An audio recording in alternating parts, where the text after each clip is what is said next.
So firstly, obviously we've got Steve Royle, best known for Britain's Got Talent, but you've also been in a lot of things outside of BGT, which people that might not really know about. But firstly, we're going to kick it off with how long have you been in comedy for now? Well, yeah, it's funny you touch upon that being known as BGT. And I know Dave Spike years ago when Phoenix Nights made it, he did his overnight success tour because he'd been in the business like 20 years then. And I've done 30 years as a stand-up comedian well, actually 20 years as a stand-up comedian, 30 years in the business, if you like, because I started off as a juggler and worked at Camelot for years. The first job I had was at Granada Studios tour. And I used to entertain people who used to go and visit Coronation Street and the other sets there. And then I moved on to Camelot Theme Park and went to the jousting tournament. It was Mad Edgar, the jester, for 13 seasons there. That's all. I still get called Edgar, funnily enough, by some people about. And I suppose the Britain's Got Talent has finally put me on the national map, if you like. Have you ever performed in front of a crowd like the BGT one? Obviously, we're a bit different towards the end, but when you first went on there, what was that like? It was brilliant. I've actually performed at the Lowry. It was filmed at the Lowry Theatre, and I've actually performed at the Lowry. It was supporting Dave Spikey, funnily enough, many years ago. And I've done the smaller room there myself. It's a lovely little theatre, actually. As modern theatres go, it's one of those few that's actually built in a traditional way with it. It's quite tiered seating, and it's good for comedy. It's a good theatre for comedy, is that. But in terms of theatres, and I mean, when I did the Phoenix Nights live shows, I was privileged enough to be put on the bill alongside everyone else from Phoenix Nights. And I was doing 15,000 people a night. So it doesn't rate as the biggest gig I've ever done, but it's certainly most prestigious, I suppose. But then, like I said, the excitement of the Phoenix Nights one was just because we were working with all our mates, and that was equally, if not better. And, you know, you've done BGT now, but why did you want to go on initially? Was it a case of you've been doing it for that long, you now wanted to take it to the next level? A little bit of that. I think the fact it was that genuinely, I started my career in 1990, so it was exactly 30 years. 2020 would have marked 30 years since I started. And I thought, what better way to market than go on a talent show? I've had people for years have been telling me as well, you should go on Britain's Got Talent. You do really well. Go on Britain's Got Talent. You do really well. Go on Britain's Got Talent. So I went on to prove them wrong, but it backfired on me because I did quite well, really, didn't it? Yeah. But the other fact involved was I've done pantomime in Blackpool for years at the Grand Theatre, and I love the Grand Theatre. It's a beautiful place, and I've done 18 years of pantomimes there. And then last year, the Winter Gardens were going to put on a panto against us, if you like. I didn't say against us, but there was going to be competition for pantomimes in the town, and I wanted to give our pantomime a bit of a boost. So I thought, if I can get 5 minutes of telly, that'll give it a little bit of a boost for ticket sales.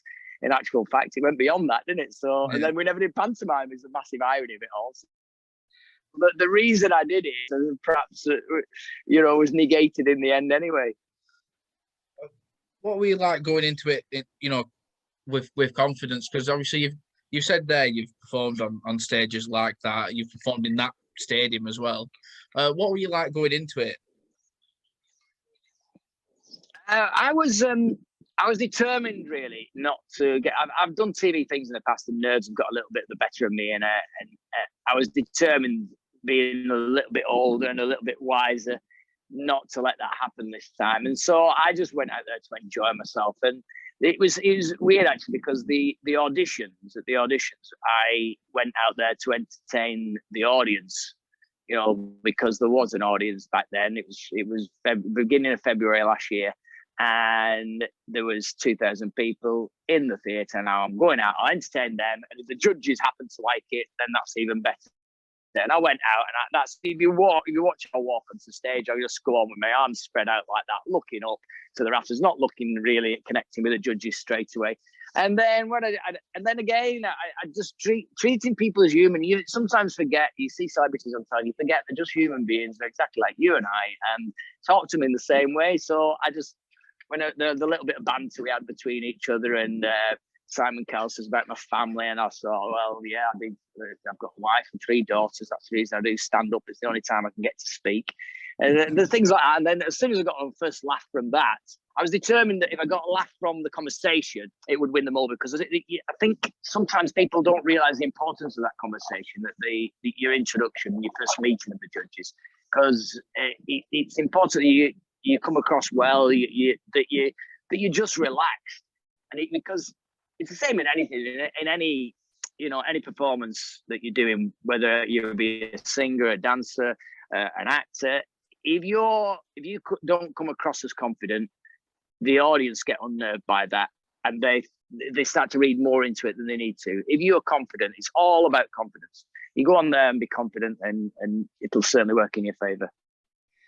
And I think it's fair to say that, obviously, well, you got as far as you did for a reason. That's because of your talent. But I think a key part was you had everyone on your side. You won everyone over, it seemed.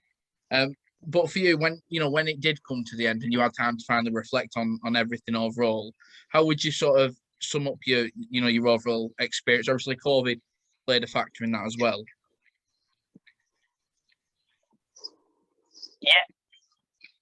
Yeah, I suppose it was certainly more prolonged than I thought. My original idea was if I get through the semi-finals, that'd be great, and I'll get on tour then in the summer, and I'll be a millionaire by Christmas.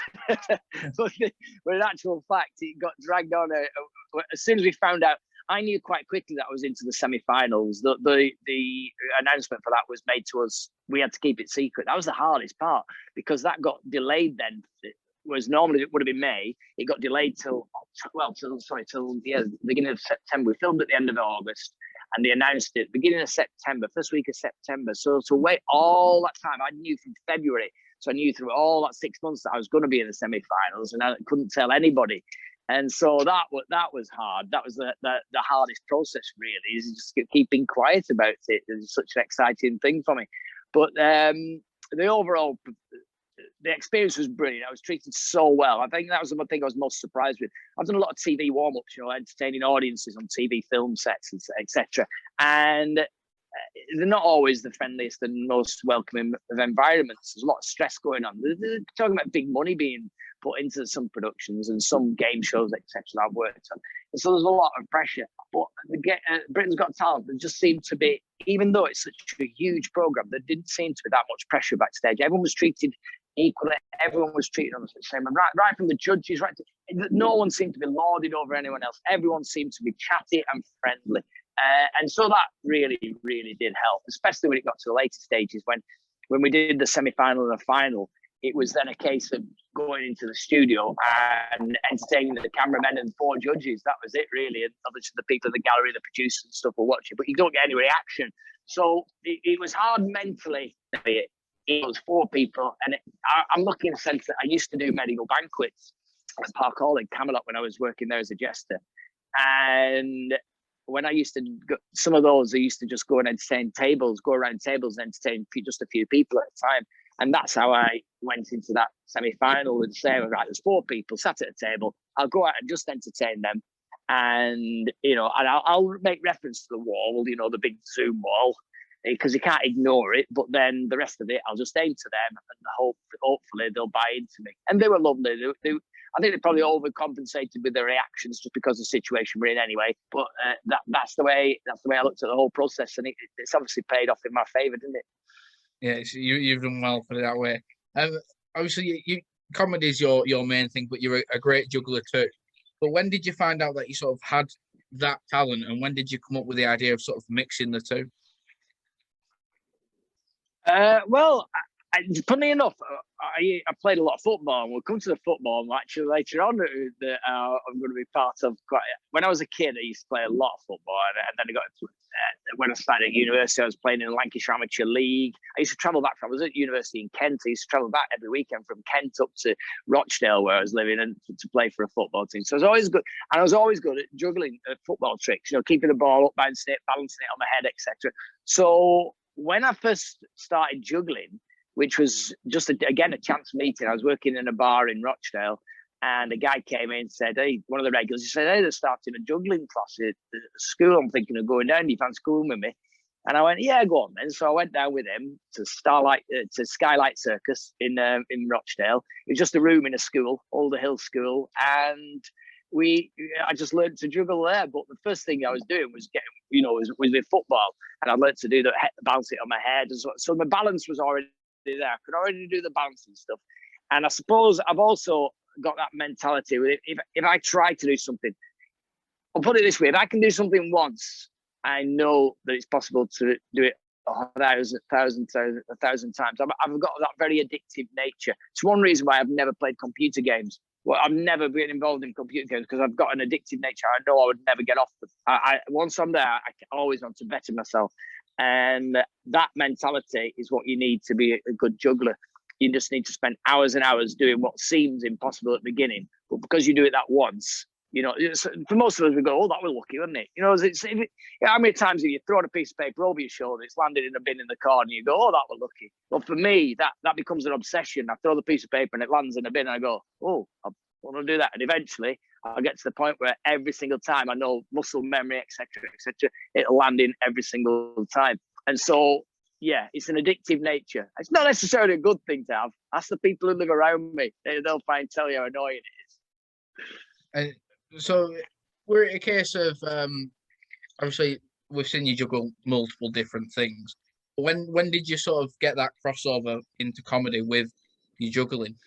Oh, right, yeah. Well, that I suppose came. Well, initially, I suppose the first thing I did was I mentioned earlier, worked at Granada Studios tour, and I met up with a guy there who's become my best mate through life, and that's Martin Pemberton. His dad was a famous comedian in Wigan called Harry Pemberton, and Harry Pemberton sadly died not long ago. I only knew him a few years because he died when probably about 10, 15 years, maybe on that, 20 years ago now. And but one thing that he did say to me at the time, I was like a young juggler. I was doing entertaining on the streets at Camelot, at Granada Studios, like I said. And he said, you need to get your act together. Now, he didn't mean that in an insulting way. He meant it genuinely. He said, what I mean by that, he says, you get all those little bits that you do, all those little bits, and put it together into an act. And I used to do a little bit of, I'd tell the odd little lines had come to me as I'd be doing my juggling and little one-liners. And primarily for the first few years, and then moving on to when I got the job at Camelot, I was primarily a juggler with a few gags put in. But then I realised that the sillies and the stupid things I used to do, were not just necessarily with the juggling, but away from the juggling as well. Whenever I did something really stupid, people just used to laugh. And I've been told many a time, you got funny bones, you Steve. You just have to look at you and I laugh, which is the right curse. If I'm honest with you, it's a bit of a curse in some situations. But I eventually realised that, and I acknowledged it a little bit more. And so when I started going on tour, in fact, it was when I started going on tour with Dave Spikey, and I was initially just doing a lot of juggling stuff. And we used to share a car to gigs, and in the car we used to chat, and he'd say things like, "Oh, that's a funny." I'd tell him something that happened that day, and he'd say, "That's funny. You should tell it on stage tonight." And so he got me more into the actual, what you might call normal stand-up comedy, and he nurtured me really well. I'm eternally grateful to Dave for the help he gave me, because he gave me the first of all confidence to go out and do it. And he worked in my favor. People then used to listen to my stories, and over a period of years, and I do mean years, it's several years, evolved, and the juggling became less and less, and the stand-up became more and more. And so it got to the point where really now, when I do my acts, my stand-up routine, if you like, the juggle with the guitars at the end, but that's just like 2.5 minutes of music at the end, and that's it. The rest of it is all just me doing stand-up. So so that's how I kind of, it evolved, is a proper answer to your question. It kind of evolved from just from the juggling into the comedy.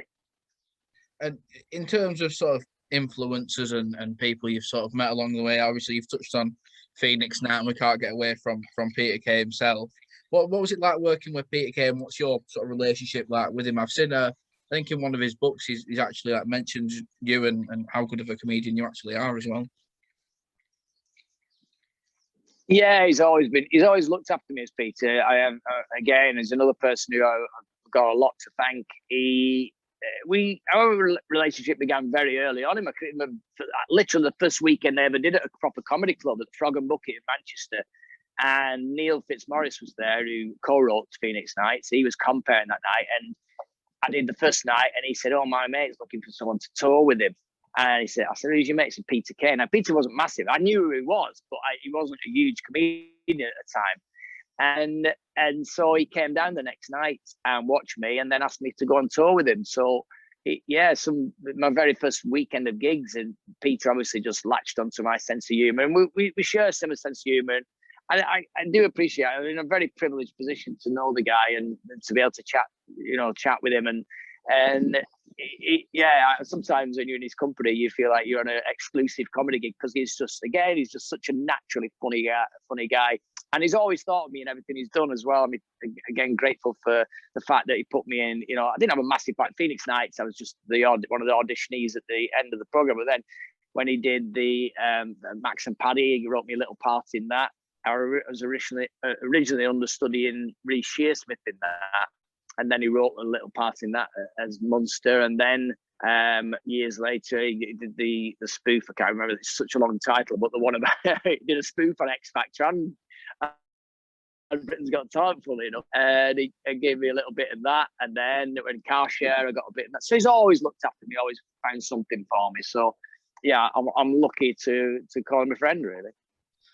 And what's it like? Sort of, obviously, you're a comedian, but also then you've got to mix it in with the acting. And I mean, they are quite funny parts, the ones that you've been involved in mostly, and all that stuff you've done sort of on screen there. What's it like being, being a comedy actor then at that point?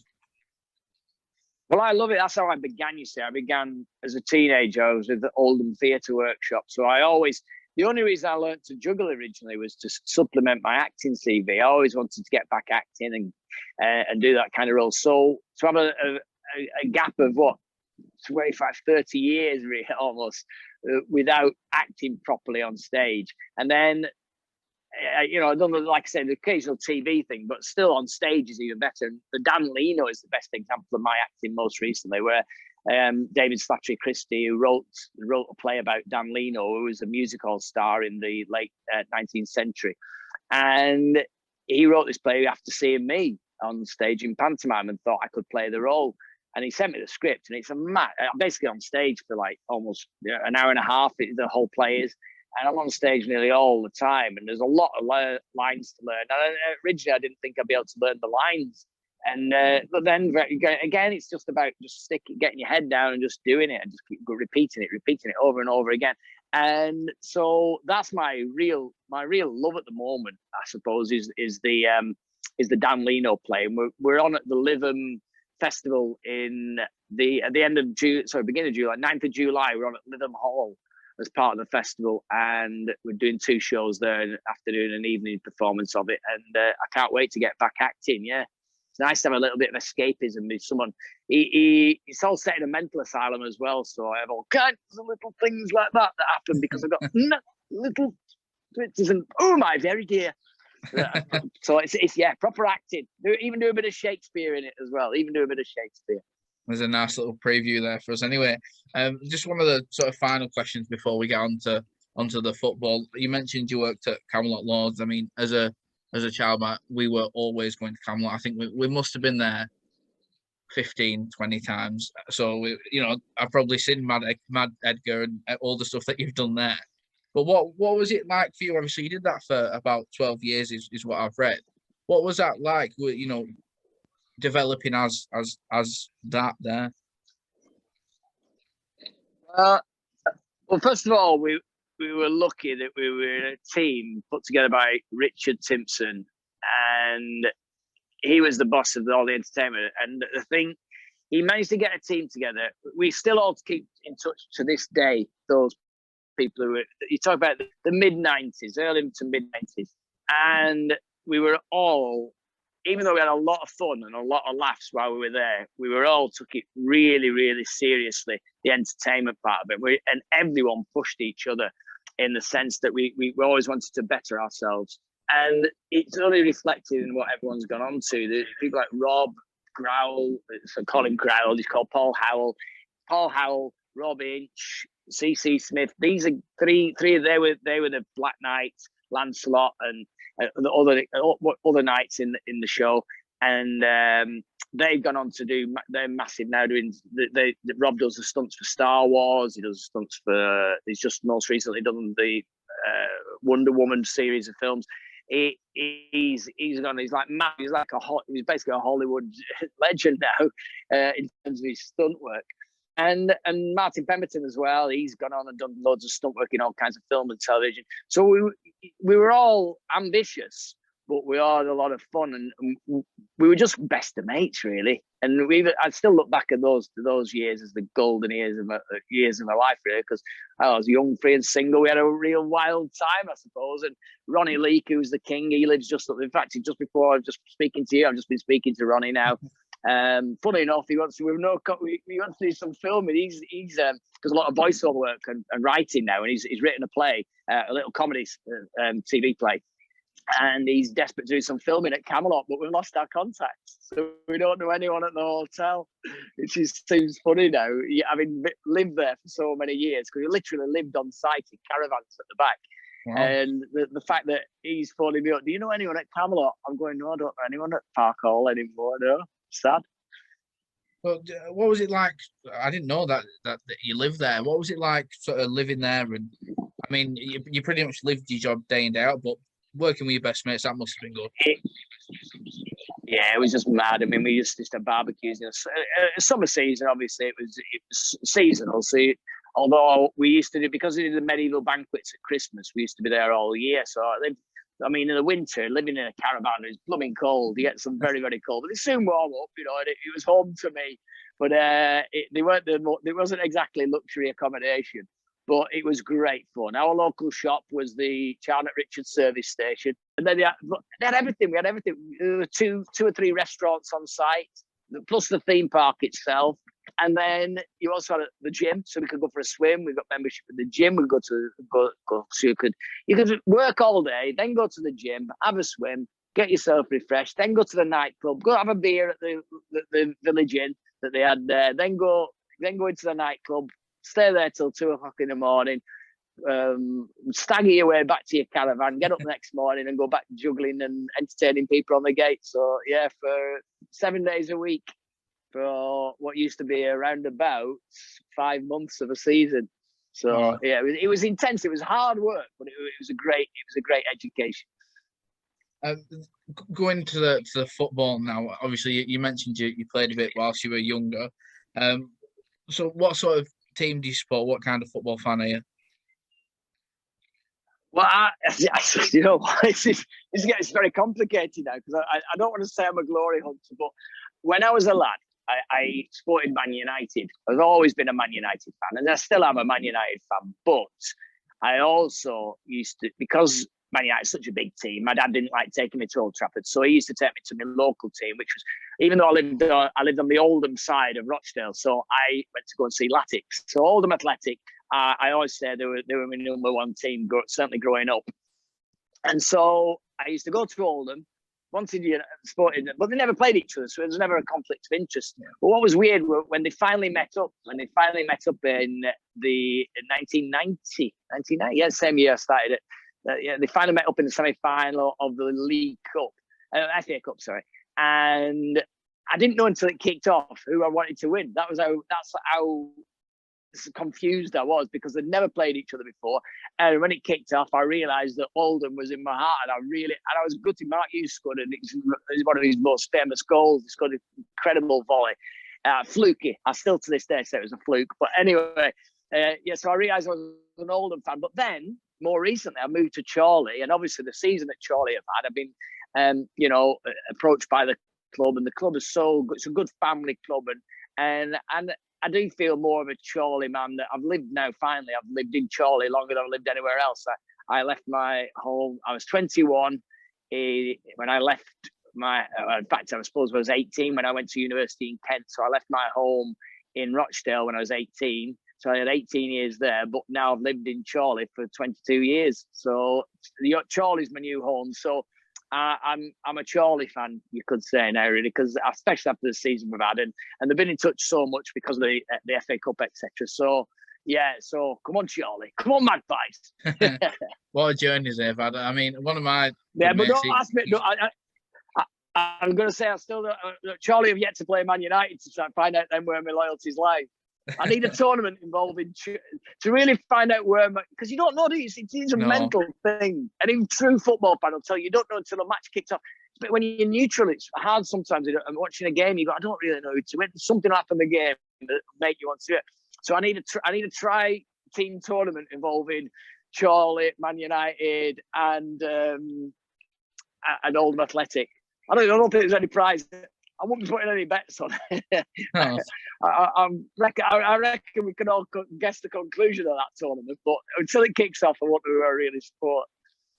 Well, I mean, you say that, but I mean, I'm a United fan, but I mean, we're not the most consistent side at the best of times, but I mean, we've had an all right season, I'd say. But yeah, I mean, Chorley have been brilliant. I mean, their FA Cup story was incredible to follow. One of my good friends, he's a Chorley fan as well, so he'll be happy to know there's more than just him going. But yeah, going to the sort of charity side. Yeah, you sort of you're going to be like a comedy manager type of thing. Hey, I take my job very serious. What you saying, lad? What you saying? What you saying, sunshine? It's a game of 2 halves. It's 0-0 half time. You know you're winning. What I like to do, my management skills, I have done it before, and there's nothing more intimidating. You've got to accept you're a clown and a fool when you go into a dressing room pretending to be a manager to players like Colin Hendry, Brett Ormrod, David Dunn, all these legends of the Northwest football, and I'm there trying to tell them how to play the game. So I just go, I bring my theatrical side to the game. I want my footballers to be entertaining. So if you come to that match, you're going to come and watch, you're going to be witnessing a very theatrical game. I want the wingers to play to the audience. They're on the wing. That's why I play on the wing. I like to be near the audience. Okay. We don't have half time. We have interval. Okay. We won't be on a half time. We'll have the interval, and we'll talk about the match during the interval as well. Okay. And the referee, respect him. He's your director. He's your director, okay? So respect that the referee's decision is final. So, yeah, I try and bring as much of that into the game as I possibly can. So, from pictures I saw the other day, Tony Cartwright showed me. Obviously, this isn't going to be your first one. Why do you like getting involved in this sort of stuff? Well, first of all, it's charity, isn't it? I'm always willing to help out charities. I've got the time and availability. And also, it's football. I love football, and my legs are getting older. I'm actually playing in it. I am playing in a game. I've been asked to actually get the old boots out. I think I need some new boots because my boots look like proper Billy boots. If you remember, they're really old because now they have the ankle bit in them as well, don't they? Yeah. It's like you slip on the whole thing. Slip-ons. What happened to doing up your laces? No slip-on boots nowadays. So I might have to buy myself some slip-ons because I'm playing at a match at Fleetwood Town in June.